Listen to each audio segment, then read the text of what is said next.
Assalamualaikum warahmatullahi wabarakatuh. Kembali lagi di channel Kelas Hukum, tempat kita belajar hukum bersama-sama. Dengan saya, Fioniti Rahma, sebagai mahasiswa peserta KKN Profesi di Kantor Hukum Muhammad Iqbal dan rekan. Nah, kali ini kita memasuki segmen kedua dari podcast di channel Kelas Hukum. Nah, tema kali ini kita akan membahas tentang PMK atau penyakit mulut dan kuku. Nah, kali ini tentunya podcastnya nggak akan sendirian. Kali ini podcastnya akan ditemani atau kita datangkan narasumber yang tentunya narasumbernya ini spesial banget nih. Kita sambut ya Kak Joji. Jangan nggak. Halo Kak Joji, gimana nih Kak Joji, kabarnya Kak Joji? Alhamdulillah baik. Alhamdulillah baik. Sampai hari ini masih baik. Alhamdulillah. Oke Kak Joji, kita bacakan sedikit tentang Kak Joji ya. Nah, nama narasumber kita kali ini adalah Joji Kuswanto. Kak Joji ini lahir di Laburan Baru tanggal 8 Juni 1999, beragama Islam, kewarganegaraan Indonesia. Untuk hobinya ada membaca, menulis, kemudian ada bulu tangkis Kak ya? Ya benar, saya suka. Terus programmer ya. Kemudian untuk edukasi belajarnya apa nih Kak? Salah ngomong. Kemudian bersekolah dari tahun 2005 sampai 2011 di SDN 01 Pasir Balengkong ya Kak yang ngomongnya ya? Benar, Pasir Balengkong. Kemudian di 2011 sampai 2014 itu di SMPN 5 Pasir Balengkong. Kemudian di 2014 sampai 2017 itu di SMAN 01 Tanah Grogot. Kemudian di 2017 sampai 2021 itu di Universitas Mula Warman Samarinda. Nah, untuk organisasinya ini banyak banget nih disebutin kayak salah satunya ada BMKM kayak BMKM ya. Universitas Mula Warman. Benar, di BMKM. Kemudian ada achievementnya First Place Contest of Wits SMA 1 Tanah Grogot. Apa nih Kak? Saya nggak bisa bahasa Inggris nih Kak. Apa nih Kak? First Place Contest of Wits SMA 1. Kalau di Indonesia kan itu LLSI 4 pilar. LLSI 4 pilar. Di 2015 Kak ya? Ya benar. Kemudian di 2014-nya ada Third Scientific Orientation of Mula Warman Festival. Apalagi nih Kak? Lomba orasi di Mula Warman Festival. Lomba orasi di Mula Warman Festival. Oke. Kayak gitu. Nah, biar lebih enak lagi nih Kak, biar lebih mengenal lebih jauh lagi nih. Kesibukan kali ini apa nih Kak yang sedang dijalani? Kalau sekarang kesibukan saya mayoritas sebenarnya sibuk sebagai di BMKM ya, meskipun BMKM. Ada kendala internal yang terjadi, tapi posisi utamanya di situ. Dan saya aktif di beberapa organisasi di tingkat eksternal. Kalau teman-teman angkatnya soal PMK kemarin, soal PMK, saya angkat opininya lewat kami di Kaltim Tara. Nah, boleh ceritain sedikit Kak, kami Kaltim Tara ini apa nih? Jadi atau apa ini? Ya, kami Kaltim Tara itu organisasi tingkat wilayah yang ada kesatuan di tingkat pusat. Jadi ada pusat, daerah, wilayah, komisariat. Nah, saya alhamdulillah diamanahkan di kebijakan publik kami Kaltim Tara. Kira-kira kayak gitu. Oke. Organisasi pergerakan dan keislaman sih. Bisa disebut kayak gitu. Oke. Udah berapa tahun Kak? Udah di sana? Di kami sejak 2018 kalau nggak salah. Berarti udah masuk 2 tahun nggak? 3 tahun? 4. Oh 4, salah hitung saya kayak. Oh iya, salah hitung ya. Oke deh, kalau kayak gitu.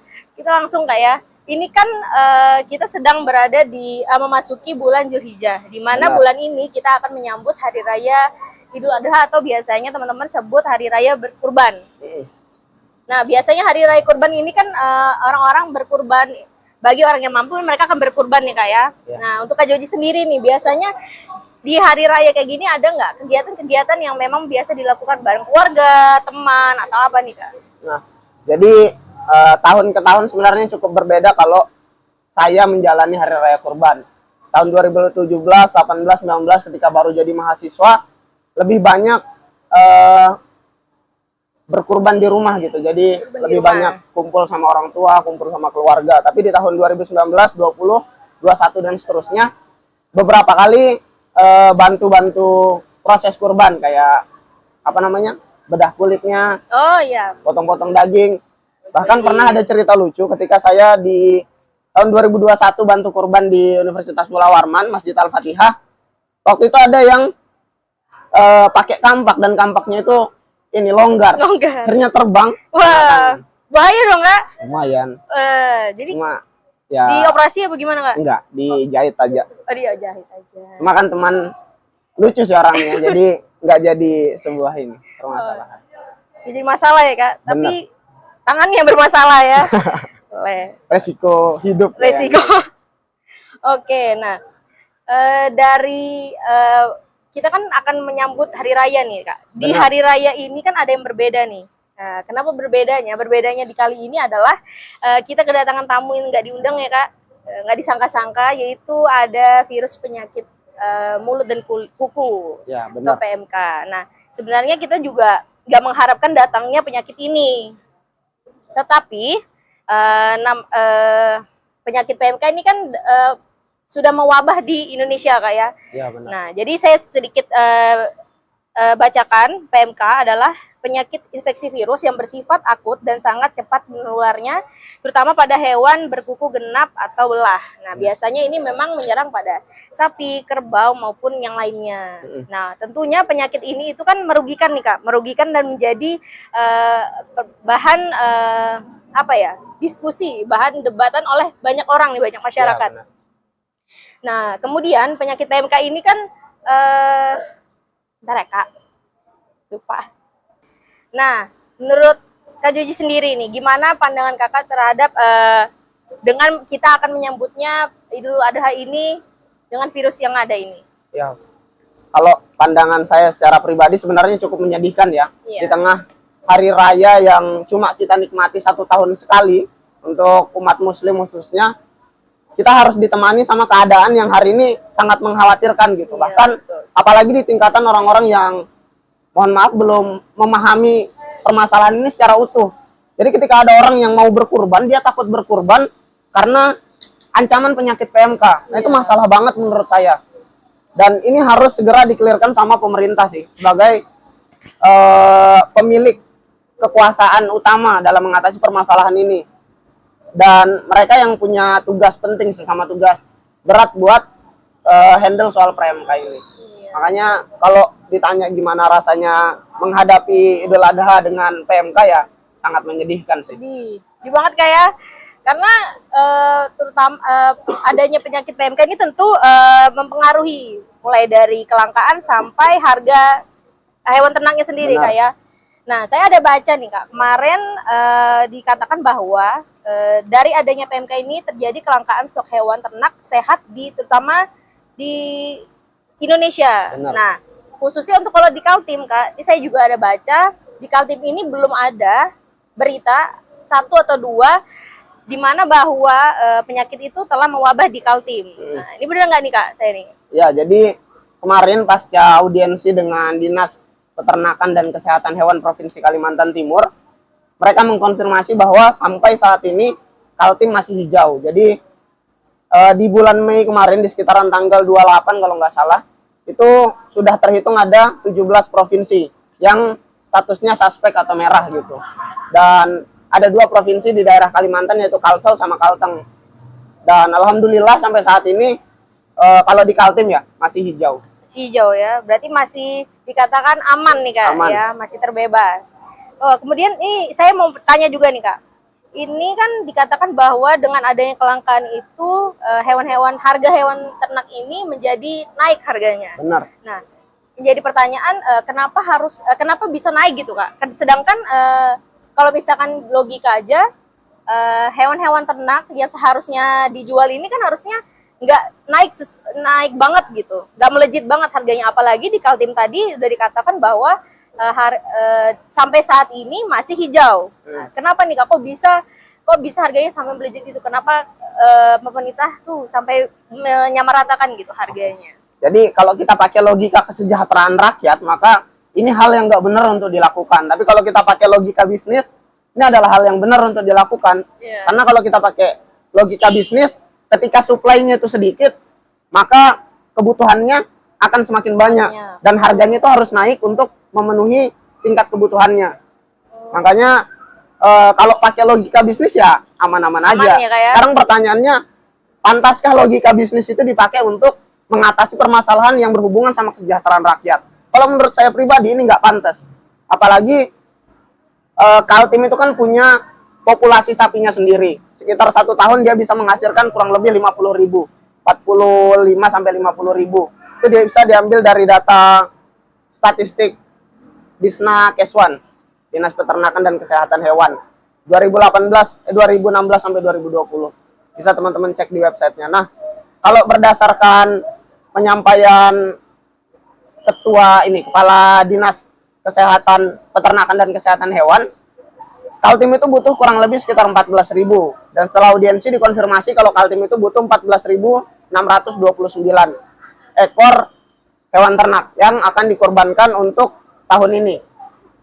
Nah, tapi di bulan Mei, jadi memang publikasi informasi dari dinasnya itu terkesan cukup lambat. Terakhir kemarin ketika audiensi tanggal 3 itu belum ada update terbaru soal stok. Jadi di bulan Mei pertengahan mereka update bahwa Kaltim baru punya 8.000 sapi, 8.000 hewan ternak, sedangkan kebutuhannya sekitar 14.000. Jadi sebenarnya kalau menurut logika kesejahteraan saya, sapi lokal itu tetap dihargai sebagaimana harga sapi dasar. Kalau harga sapi dasar kan sekitar 18 sampai 20 juta. Kalau sekarang harganya itu sudah sekitar 23 sampai 25 juta. Bahkan diprediksi H-2 H-1 Ramadan itu bisa sampai 25 sampai 27 juta. Ini kan nggak pantas gitu untuk diterima sama masyarakat. Ini bukan pola menjalankan pemerintahan yang baik, dan itu juga udah kita kritik kemarin dengan tegas ke pemerintah provinsi, khususnya Dinas Peternakan. Kira-kira kayak gitu sih. Kemudian ini Kak, kita bahas tentang keterbukaan informasi. Kemarin saya ada baca di Fatwa MUI nomor 32 tahun 2022 tentang hukum dan panduan pelaksanaan ibadah kurban saat kondisi wabah penyakit mulut dan kuku. Nah, di sana di bagian C tepatnya tentang panduan kurban untuk mencegah penyebaran lebih luas. Oh, penyebaran ya? Penyebaran ya nggak? Penyebaran wabah PMK. Tepatnya di bagian C, itu tentang panduan kurban untuk mencegah penyebaran wabah PMK. Nah, di sana dikatakan bahwa pemerintah harus, di sana dikatakan bahwa umat Islam yang akan berkurban dan penjual hewan kurban wajib memastikan hewan yang akan dijadikan hewan kurban untuk memenuhi syarat sahnya, khususnya dari sisi kesehatan sesuai dengan standar yang ditetapkan oleh pemerintah.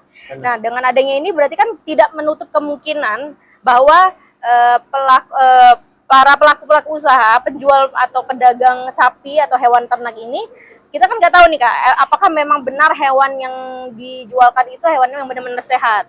Nah, menurut Kakak sendiri nih, kira-kira kalau misalkan terjadi hal seperti itu, mereka menjualkan hewan yang tidak sesuai syarat sahnya nih, gimana nih Kak pandangan?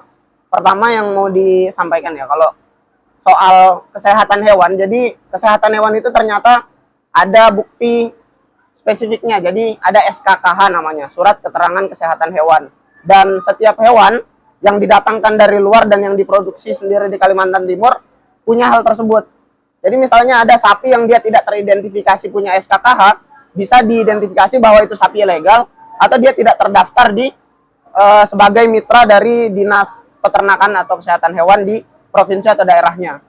Kira-kira kayak gitu. Kalau kita mau jadi pembeli cerdas ya belinya yang punya SKKH. Dan tersertifikasi lah.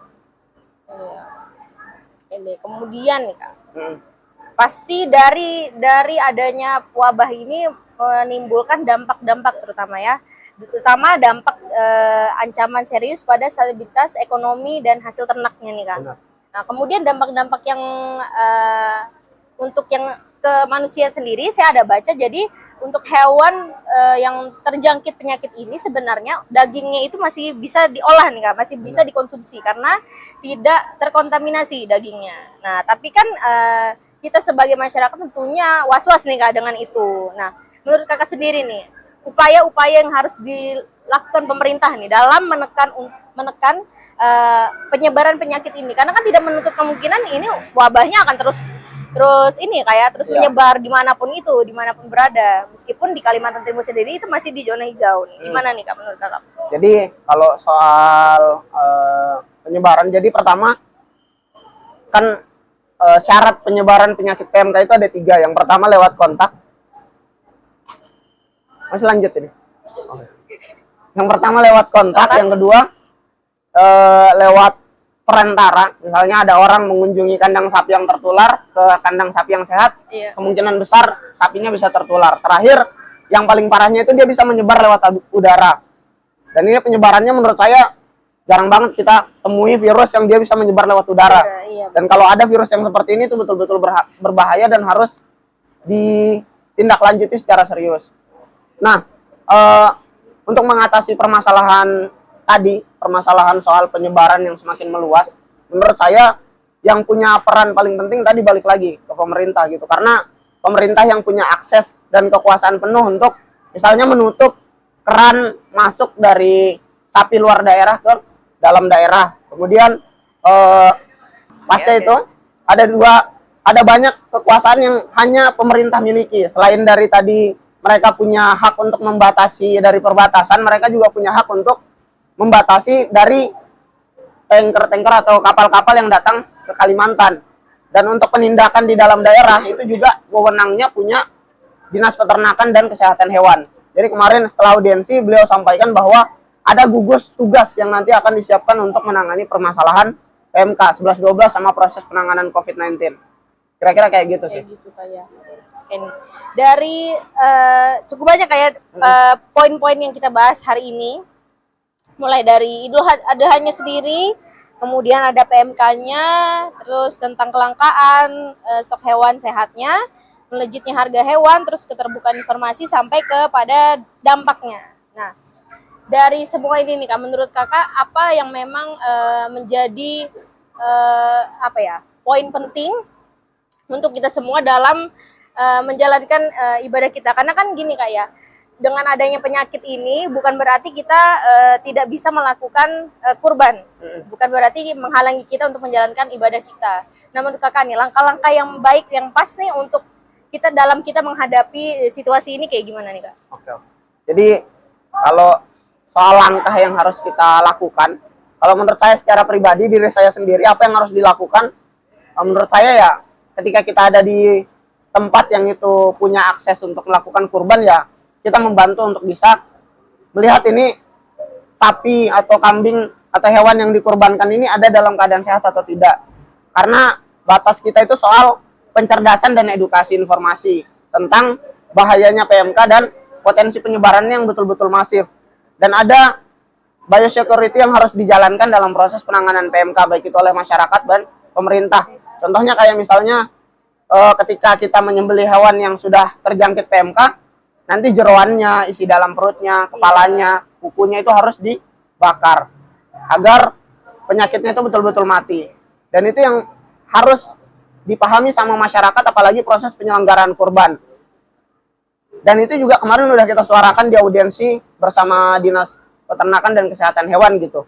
Kita berharap Dinas Kesehatan dan Peternakan dan Kesehatan Hewan bisa mengirimkan personil-personilnya ke daerah masing-masing untuk memberikan pencerdasan dan mengawal proses pelaksanaan kurban.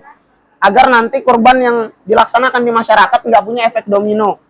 Hari ini kurban, besok PMK malah menyebar di Kaltim. Yang itu yang nggak kita pengen. Sehingga harapannya di setiap daerah itu diadakan personil-personil yang turun ke lapangan untuk memantau proses kurban.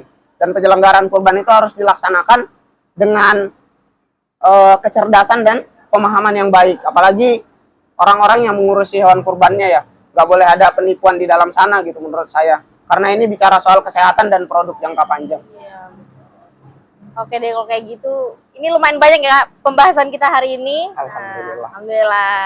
Mudah-mudahan podcast kali ini itu tidak menjadikan teman-teman kelas hukum untuk selalu puas, karena supaya apa? Supaya teman-teman untuk terus tetap belajar. Kita juga tetap terus mengedukasi, memberikan informasi-informasi yang tentunya bisa dijadikan pembelajaran Kak buat teman-teman. Nah, sedikit lagi nih Kak Joji, boleh nggak dikasih sedikit closing statement-nya untuk tema hari ini? Pemuda itu selalu punya peran untuk melakukan perbuahan dan perbaikan. Maka ketika kita masih berstatus seorang pemuda dan mahasiswa, berilah peran, berilah perbaikan dimanapun kita berada, kapanpun kita memiliki kesempatan untuk memberikan manfaat kepada masyarakat umum. Kalau Hasan Albana pernah bilang, sejak dahulu hingga sekarang pemuda itu adalah pilar-pilar kebangkitan. Dan dalam setiap kebangkitan itu pemuda adalah rahasia kekuatannya. Dalam setiap sendi-sendi perjuangan, pemuda itu adalah pengibar panji-panjinya. Dan hari ini, pemuda itu adalah kita, orang-orang yang mau bermanfaat untuk rakyat tanpa dibayar, tanpa pernah ada timbal balik yang hari ini kita rasakan. Mudah-mudahan rasa semangat itu bukan hanya hadir dalam diri kita sebagai sebuah momentum semata, tapi jadi satu narasi besar untuk kita sama-sama memperbaiki Indonesia. Kita sama-sama memperbaiki Indonesia nih Kak. Oke gitu. Terima kasih teman-teman untuk podcast hari ini. Terima kasih juga Kak Joji udah hadir sama-sama hari ini. Wah, luar biasa nih narasumber kita hari ini ya. Nah, untuk itu buat teman-teman Kelas Hukum, jangan lupa untuk terus nonton channel Kelas Hukum. Jangan lupa like, comment, share, and subscribe. Terima kasih. Wassalamualaikum warahmatullahi wabarakatuh. Waalaikumsalam warahmatullahi wabarakatuh.